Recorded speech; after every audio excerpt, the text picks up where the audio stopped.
ऐसे करना screen share हो गई, नहीं हो गई।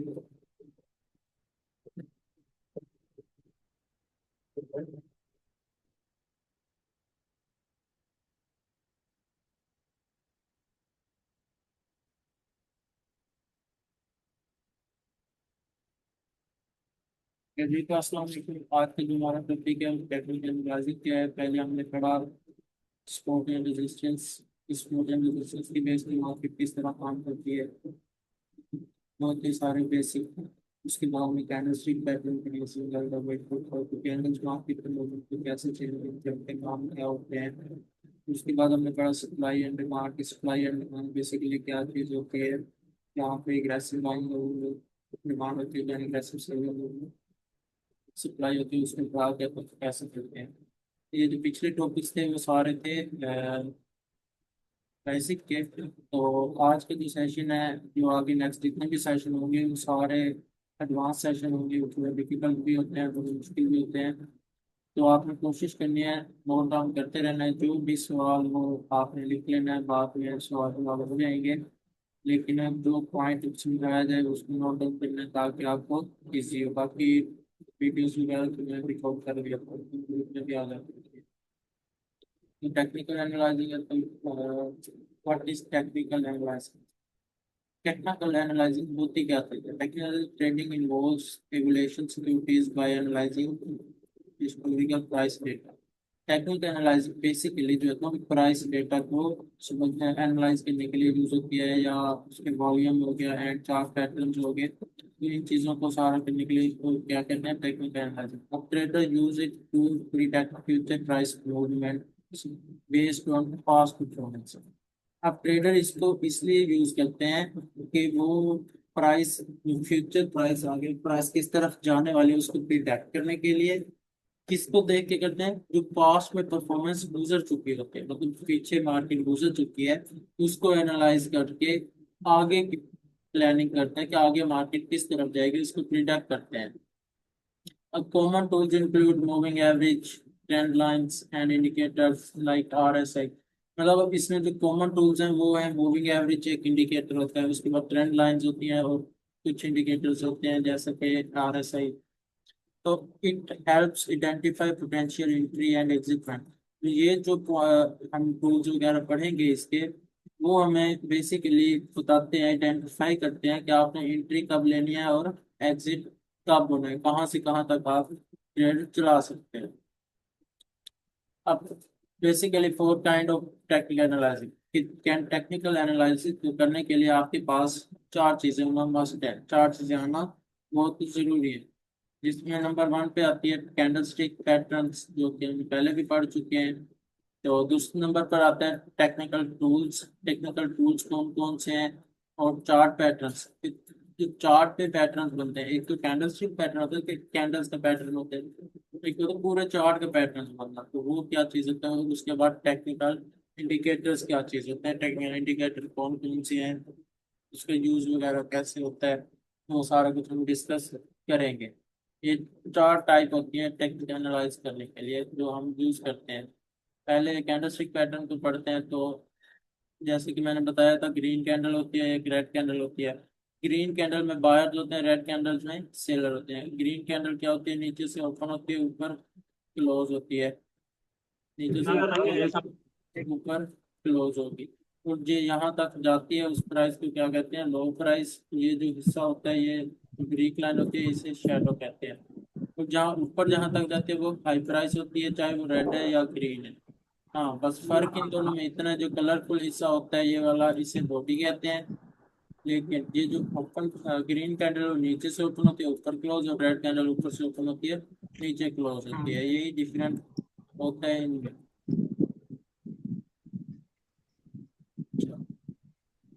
जैसा कि ये हैमर है। अब हैमर कैंडलस्टिक पैटर्न है। अब ये रेड भी हो सकती है, ग्रीन भी हो सकती है, हैमर या हैंगिंग मैन दोनों। अब स्मॉल और नो अपर शेडो, मतलब इनकी जो ऊपर वाली शेडो होती है वो स्मॉल होगी या तो बिल्कुल भी नहीं होगी। लेकिन जो लोअर शेडो है इसका बॉटम, इसका जो है शेडो लॉन्ग होता है, मतलब कि बॉटम का मतलब होता है निचला हिस्सा, मतलब जो लोअर शेडो है वो इसकी बॉडी के साइज से 3-4 गुना 5 गुना ज्यादा होगा। तो वो हमारी हैमर कैंडल स्टिक पैटर्न में होती है। इस तरह यहाँ पर देखो मार्केट डाउन आई, अभी इसके देखो ऊपर थोड़ा सा शेडो है, लेकिन नीचे वाला शेडो बहुत लंबा है, उसकी बॉडी के साइज से 3-4 गुना ज्यादा है। तो देखिए यहाँ नेक्स्ट कैंडल ऊपर क्लोज है, इस पैटर्न की कंफर्मेशन हमें अगली कैंडल करेगी। अगर उसकी, ये देखो जहाँ ग्रीन बनी है, मतलब नीचे से ऊपर ऊपर क्लोज, मतलब इस हैमर पैटर्न से ऊपर क्लोज हुई है, इसका मतलब मार्केट अप जाने वाली है। अब इसने हमें प्रीटेक्ट क्या किया है कि मार्केट डाउन से अप की तरफ रिवर्स होने वाली है। तो ये देखो आगे मार्केट कैसे ऊपर की तरफ मूव की है। इसी तरह शूटिंग स्टार कैंडल से पैटर्न, ये वो पैटर्न जो मेन मेन बता रहा हूँ, जो ज्यादा अथेंटिक होते हैं, ज्यादा पावरफुल होते हैं। अब इसमें शूटिंग स्टार या इन्वर्टेड हैमर आ जाता है, तो इसका काम क्या होता है, मार्केट को डाउन लेके आना। अब इसकी आप देखो लोअर शेडो नहीं भी होगा या थोड़ा बहुत हो सकता है, लेकिन अपर शेडो इसका इसकी बॉडी के साइज से 3-4 गुना ज्यादा होगा।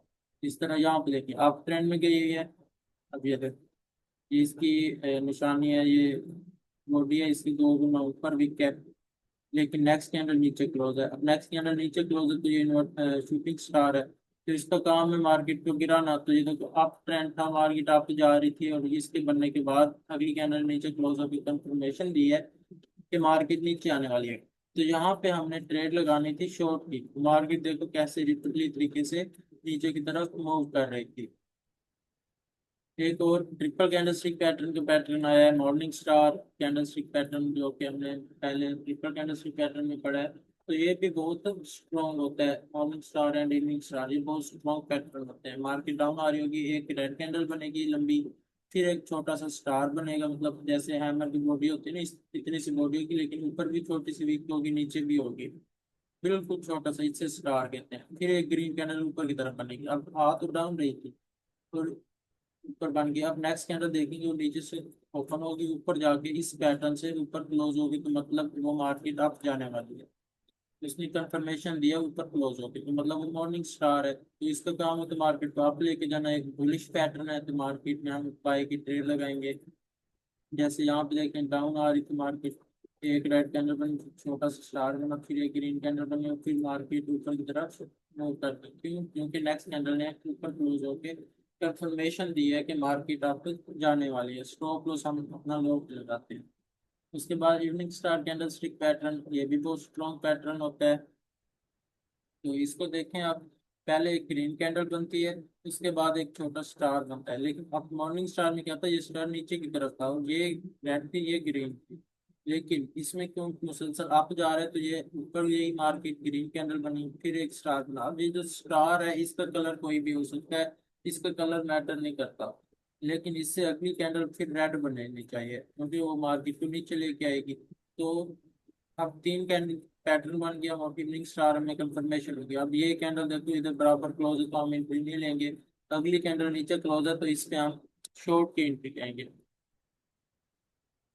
जैसे यहाँ पे देखें मार्केट मुसलसल अप जा रही थी, लेकिन अब यहाँ से मार्केट पीछे इसलिए आई है क्योंकि यहाँ पे हमें शूटिंग स्टार मिली है, अगली कैंडल नीचे क्लोज है, और यहाँ से फिर ऊपर गई है, यहाँ पे हमें स्पिनिंग टॉप नजर आई है, नेक्स्ट कैंडल ऊपर क्लोज है, तो मार्केट अप गई। अब यहाँ पे देखो एक ग्रीन कैंडल है, अब ये हमें सिंगल कैंडल स्टिक पैटर्न भी मिल गया है एक, तो उसकी कंफर्मेशन भी मिल गई, क्योंकि ये स्पिनिंग टॉप है, जितनी उसकी बॉडी है उतना साइज ऊपर भी होना चाहिए, नीचे भी होना चाहिए। नेक्स्ट कैंडल भी नीचे क्लोज है, तो मतलब सिंगल भी मिल गया और उसके अलावा ट्रिपल भी मिल गया, तो इवनिंग स्टार बहुत स्ट्रॉन्ग होती है। तो नेक्स्ट कैंडल देखो इक्वल क्लोज है, तो हम ट्रेड नहीं लेंगे। ये कैंडल नीचे क्लोज है, तो यहाँ पे हम कौन सी ट्रेड लगाएंगे, शॉर्ट की। तो मार्केट रिपीटली तरीके से नीचे, अब स्टॉप लॉस हमने यहाँ लगाना था। अब इस कैंडल के बाद मार्केट भले यहाँ तक गई, लेकिन इसको ब्रेक नहीं कर सकती। अब दूसरा है टेक्निकल टूल्स। टेक्निकल टूल्स कौन कौन से होते हैं? अब टेक्निकल टूल तीन तरह के होते हैं। एक तो हो गया सपोर्ट एंड रेजिस्टेंस, जो कि हमने फर्स्ट लेक्चर सपोर्ट रेजिस्टेंस का पढ़ा था। पहला टूल टेक्निकल का सपोर्ट एंड रेजिस्टेंस है। उसके बाद दूसरा टूल आता है ट्रेंड लाइन, कि ट्रेंड लाइन क्या होती है, ये चीज हम डिस्कस करेंगे। और तीसरा आता है ट्रेंड चैनल। एक ट्रेंड लाइन है, एक ट्रेंड चैनल है, ये दोनों सेम है। इनको ड्रा करने का तरीका थोड़ा सा मुख्तलिफ है और दिखने में थोड़ा मुश्किल लगते हैं, लेकिन बेसिकली ये तकरीबन दोनों सेम ही होंगे। तो हम पहले पढ़ते हैं support and resistance. Change in polarity जो मैंने पढ़ाई थी कि जब रेजिस्टेंस को ब्रेक करती है, रिटेस्ट करने के बाद ऊपर जाती है तो वो सपोर्ट बन जाती है। तो इसी क्या कहते हैं, चेंज इन पोलैरिटी। मतलब पहले रेजिस्टेंस थी, मार्केट इधर रिजेक्ट हुई, ऊपर गई, फिर रिजेक्ट हुई, फिर इसने इसको किया ब्रेक। अब ब्रेक करने के बाद रिटेस्ट किया, रिटेस्ट करने के बाद मार्केट ऊपर चली गई, अब रेजिस्टेंस ऊपर बन गई है, ये अब क्या हो गई है, सपोर्ट। अब रेजिस्टेंस से आ रही है सपोर्ट पे, सपोर्ट से जा रही है रेजिस्टेंस पे। ये सपोर्ट एंड रेजिस्टेंस बेसिकली सबसे सिंपल है। अब ट्रेंड लाइन, अब बुलिश ट्रेंड है ना। अब मार्केट को देखो, एक बार आई, ऊपर उठी, वापस आई, फिर ऊपर उठी।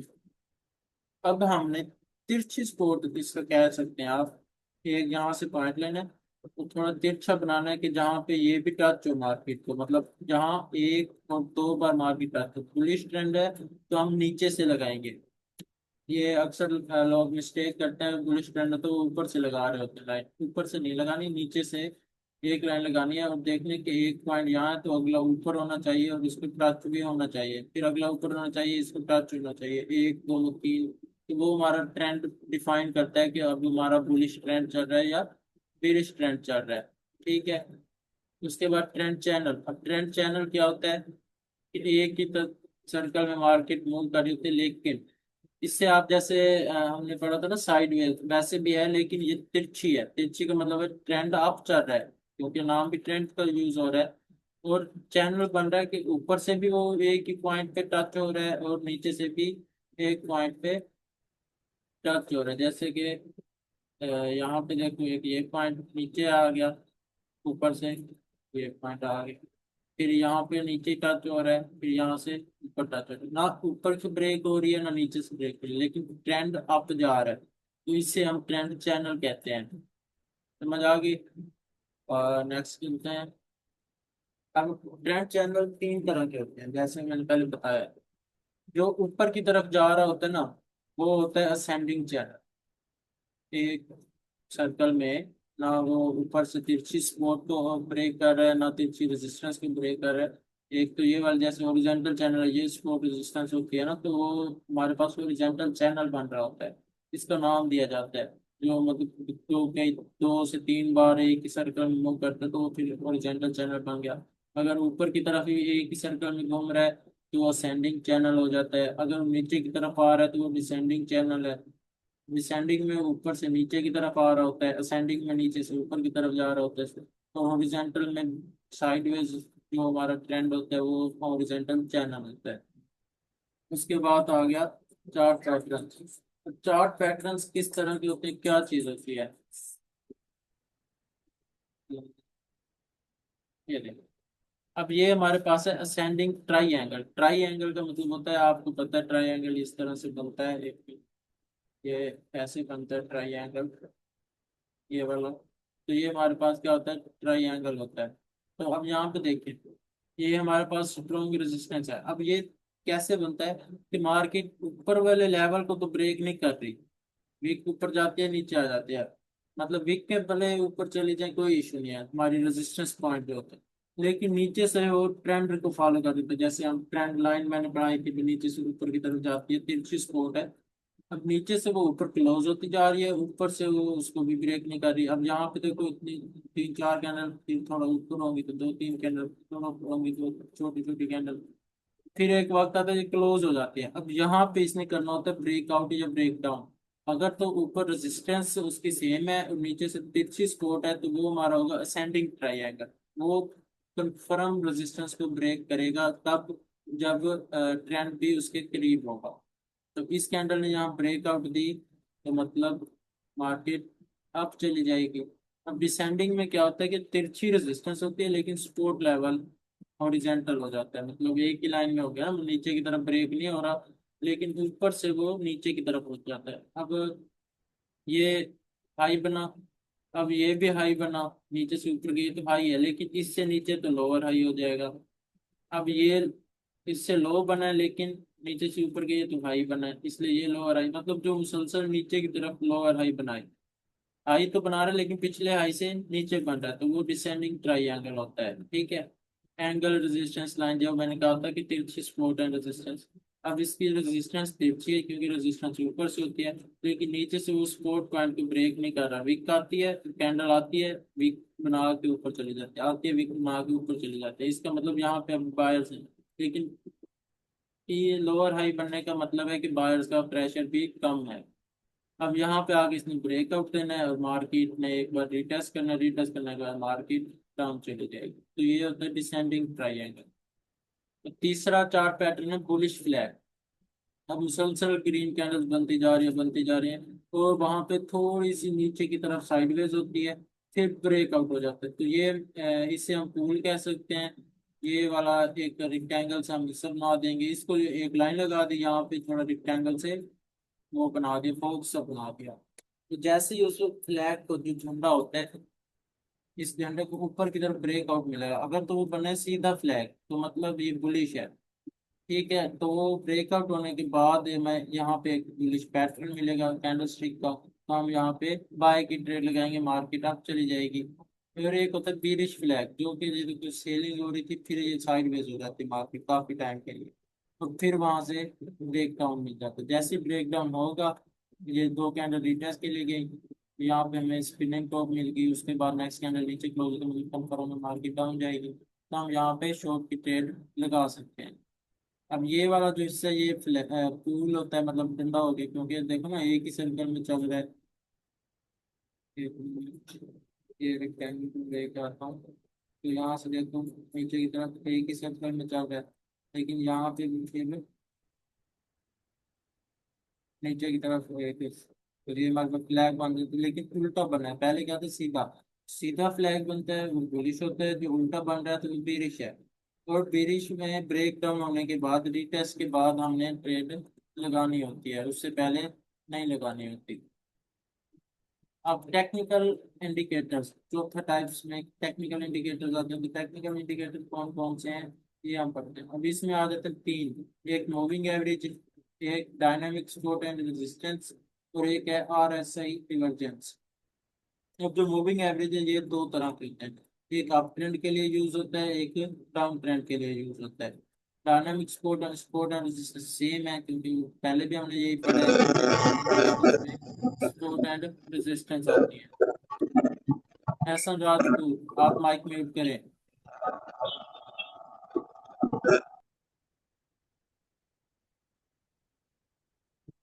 तो ना ये देखें, फिर आर एस ए डिवर्जेंस है। आर एस ए डिवर्जेंस भी दो तरह की होती है, एक बुलिश होती है, एक बेरिश होती है। तो हम वन बाय वन पढ़ते हैं। मूविंग एवरेज की पहले हम डिस्कस करते हैं। देखो मूविंग एवरेज अप ट्रेंड। अब यहाँ पे देखो, ये लाइन थोड़ा सा नीचे आ रही थी, ये लाइन थोड़ा नीचे आ रही थी, ये कैंडल ने इसको ब्रेक किया है, इस कैंडल ने इसको ब्रेक किया, और नेक्स्ट कैंडल इसके ऊपर बनना स्टार्ट हुई है, इसके साथ साथ नहीं बन रही। जैसे यहाँ पे देखो, एक दो कैंडल साथ साथ बन रही है नहीं, लेकिन नेक्स्ट कैंडल जो है वो इससे ऊपर बनना स्टार्ट हुई है, तो देखो मार्केट आप चली गई है। जब तक इसको ब्रेक करके कोई कैंडल इसके नीचे बनना स्टार्ट नहीं होती, जैसे यहाँ पे देखो ब्रेक भी हुआ है, लेकिन फिर नेक्स्ट कैंडल ऊपर चली गई, इसका मतलब ये फेक ब्रेकआउट था इस लाइन का। ये जो लाइन होती है, ये मूविंग एवरेज की लाइन है। अब ये देखो, जब तक इस कैंडल से नीचे मार्केट नहीं चलती, ब्रेक करके नीचे कैंडल्स नहीं बनती, इसका मतलब अभी मार्केट डाउन आने में चांस में नहीं है। ये एवरेज जो अप ट्रेंड था, आप यहाँ पे मार्केट ने ब्रेक किया, नेक्स्ट कैंडल भी ऊपर बढ़ना स्टार्ट हुई, इसका मतलब मार्केट अप जाएगी, यहाँ पे बाय कर दो। जब तक इसको ब्रेक करके इस लाइन को मार्केट के नीचे कैंडल नहीं बनती, तब तक आपने ट्रेड चलने देनी है, क्लोज नहीं करनी। इसी तरह डाउन ट्रेंड में देखो, ये लाइन आ रही है, ये मूविंग एवरेज की है। अब इसमें देखो, यहाँ से जब किया, ये कैंडल नीचे बनी हुई है, तो इसका मतलब मार्केट डाउन ट्रेंड की तरफ जा रही है, मूविंग एवरेज बता रहा है कि मार्केट डाउन जा रही है। जैसे यहाँ पे लिखे, it was a fake out the down trend continuous.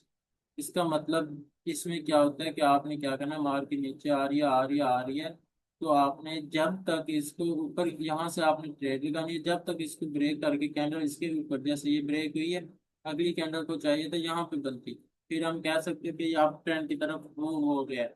लेकिन वहां से मार्केट नीचे आ गया, फिर साथ साथ बने, लेकिन इसको ब्रेक करके ऊपर कैंडल को नहीं बन रही। अब यहाँ पे बड़ी कैंडल बनी है ग्रीन, इसका मतलब बायर्स बहुत ज्यादा है। तो वहां पे वो ट्रेड लगाएंगे, क्या करेंगे, बाय कर देंगे। लेकिन फेक ब्रेकआउट मैंने कहा था होते हैं, तो इस वजह से यहाँ पे आपने वेट करना है। ये नेक्स्ट कैंडल वहां से नीचे आ गई है, अब देखो ब्रेक तो नहीं कर पाई ना, ऊपर ये कैंडल ऊपर बनती, फिर कंफर्म था मार्केट आपके बाद कन्वर्ट हो रही है, फिर आप क्लोज कर देते। लेकिन फिर मार्केट इतनी दूर दूर से नीचे कैंडल्स बनना स्टार्ट हो गई हैं। तो ये चीज होती है इसमें। अब डायनामिक सपोर्ट एंड रेजिस्टेंस, ये देखो जैसे मार्केट चल रही होती है, यहाँ पे आई रेजिस्टेंस को ब्रेक के सपोर्ट पे, फिर ये दरम्यान में, अब दरम्यान में क्यों बनी, ये पीछे मूविंग एवरेज यूज हो रहा था उसकी बेस पे। अब ये हमारे सपोर्ट बनी है, इसने सपोर्ट रेजिस्टेंस को थोड़ा सा साइडवेज हुई है। अब यहाँ पे मूविंग एवरेज ऊपर पहुंच गया, अब मूविंग एवरेज में बुलिश ट्रेंड था तो उसने यहाँ ब्रेकआउट दिया, रिटेस्ट किया, फिर मार्केट ऊपर चली गई। तो ये होती है डायनामिक सपोर्ट एंड रेजिस्टेंस, जो कि दरमियान से ऊपर चलती है। जैसे मैंने सपोर्ट एंड रेजिस्टेंस पढ़ाते हुए भी कहा था कि अक्सर मार्केट दरमियान से, हम सोच रहे होते हैं कि यहाँ से सपोर्ट तक आएगी, लेकिन वो दरमियान से ही ऊपर चली जाती है। वो क्यों जाती है, तो वो अब मैं बता रहा हूँ, तो इसलिए जाती है कि क्योंकि यहाँ पे क्या बना होता है, डायनामिक सपोर्ट एंड रेजिस्टेंस है। तो यहाँ पे एक तो हमारा ट्रेंड चल रहा होता है, ट्रेंड के बाद यहाँ पे हम इंडिकेटर्स वगैरह हम यूज कर रहे होते हैं, तो यहाँ पे जब आते हैं तो यहाँ पे बाय कर देते हैं लोग। तो जैसे ही बाइंग होती है तो फिर मार्केट ऊपर चली जाती है। तो ये इस वजह से हो रहा होता है, नहीं तो ज्यादातर यही होता है। जैसे यहाँ पे सपोर्ट से फिर रेजिस्टेंस पे गई, फिर सपोर्ट पे आई, फिर रेजिस्टेंस पे गई। अब ये देखो, अब यहाँ पे भी तो हुआ है ना, लेकिन यहाँ से दरम्यान से क्यों मूव नहीं किया, क्योंकि मूविंग एवरेज भी नीचे था, ठीक है, और रेजिस्टेंस पॉइंट और सपोर्ट पॉइंट भी थोड़ा नीचे था। मतलब यहाँ पे ना कोई बायर्स का जोन था, ना कोई मूविंग एवरेज की कोई कंफर्मेशन थी, तो लोग यहाँ पे बाय नहीं करते। इस वजह से इस तरह होती है। अब ये आर एस आई डिवर्जेंस ये होता है कि मार्केट आ रही है, एक बार आई, फिर ऊपर की, फिर आई, फिर ऊपर गई, फिर वो इसने इस पॉइंट को क्या कर दिया, ब्रेक कर दिया। तो इसका मतलब नीचे से दो बॉटम टच हुए हैं। तो ये हमारा था उसके लिए, बुलिश के लिए, जो नीचे से दो बॉटम बनते हैं। तो फिर मार्केट ऊपर जा रही होती है और इस प्राइस को ब्रेक कर देती है। यहाँ से देखो ट्रेंड नीचे जा रहा था ना, एक मिनट मैं इधर थोड़ा सा ड्रा कर देता हूँ लाइन, ताकि आपको आइडिया हो जाए। यहाँ से ये देखो, ये डाउन ट्रेंड था, डाउन ट्रेंड ऊपर से लाइन लगती है, बुलिश ट्रेंड के लिए नीचे से लगती है। तो देखो, एक बार बोलना मैंने, दो बार बोलना, तीसरी बार वो उसको ब्रेक किया, तो मतलब ये आर एस आई हमें क्या कर रहा है, कन्वर्ट दे रहा है डिवर्जेंस, कि यहाँ पे मार्केट अप जाने वाली है, बुलिश है, तो जहाँ पे हम बाय करेंगे मार्केट अप चली जाएगी। इसी तरह बेरिश के लिए अप बनता है, बेरिश के लिए क्या बनता है, अप। तो नीचे हमारी एक ट्रेंड लाइन चल रही होती है यहाँ से, एक एक बार दो बार ट्रेंड इसके ऊपर जा रहा होता है, तो फिर एक बॉटम, दो बॉटम, तीसरा बिल्कुल छोटा सा हो सकता है, नहीं भी होता। लेकिन ये हमें अब ट्रेंड लाइन पे भी ब्रेक पहुंच चुके हैं, इसका मतलब आर एस आई डिवर्जेंस ने बताया कि अब मार्केट डाउन जाने वाली है, क्योंकि ऊपर से टॉप बने हैं दो तीन बार। तो अब जैसे ब्रेकआउट और रीटेस्ट करने के बाद यहाँ पे हमने एंट्री लेनी थी और मार्केट डाउन चली जाती। ये थे कुछ इंडिकेटर। अब हम ट्रेंड लाइन वगैरह थोड़ी सी लगा लेते हैं एक दो मिनट के अंदर, ताकि ये ज़्यादा मुश्किल भी ना हो, बल्कि अभी टाइम भी खत्म हो चुका है। तो नेक्स्ट क्लास में हम ये सारी चीज़ें अप्लाई करें, क्योंकि मीटिंग का टाइम आपको पता है 40 45 मिनट होता है, कवर नहीं हो पाती। लेकिन जो नेक्स्ट है वो हम क्या करेंगे, नेक्स्ट क्लास में ये जो चीज़ें हमने डिस्कस की हैं ये सारी हम क्या करेंगे, पढ़ेंगे।